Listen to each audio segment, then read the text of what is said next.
Exercice 5. Un circuit de puissance est alimenté par un réseau monophasé de 230 volts, 50 Hz. Il comporte deux fours électriques qui absorbent chacun une puissance nominale de 1500 watts et deux moteurs asynchrones, chacun qui absorbe une puissance active nominale PA avec un facteur de puissance de cos phi 0,85 et fournit une puissance utile nominale PU de 1200 watts avec un rendement de 80%. On vous demande de calculer la puissance active et réactive absorbée par un seul moteur en régime nominal.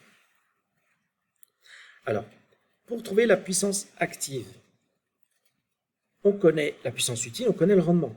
Donc le rendement, on connaît la formule, c'est PU divisé par PA.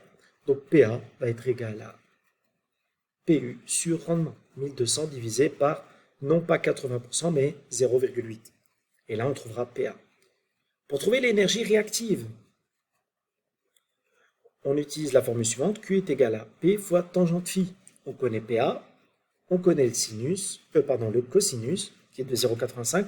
On le transforme en tangente, avec la manipulation que j'ai expliquée déjà plus haut, et on trouve l'énergie réactive.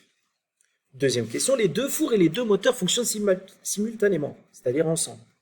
Calculer les puissances actives, P, réactive Q, et à parenthèse absorbées par tout le circuit, c'est-à-dire total. Donc, les puissances actives totales, on additionne les deux moteurs plus les deux fours.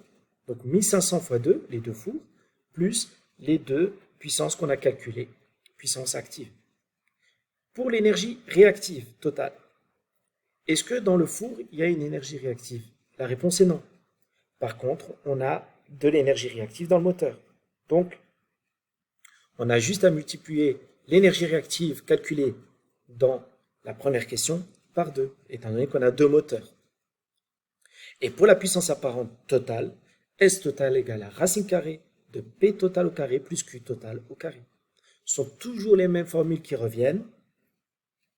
Et vous l'avez compris, ce sont des exercices un petit peu à tiroir, c'est-à-dire qu'à partir du moment où on a fait la première question, on peut enchaîner sur la deuxième, sur la troisième, et on se sert toujours des réponses qu'on a trouvées plus haut.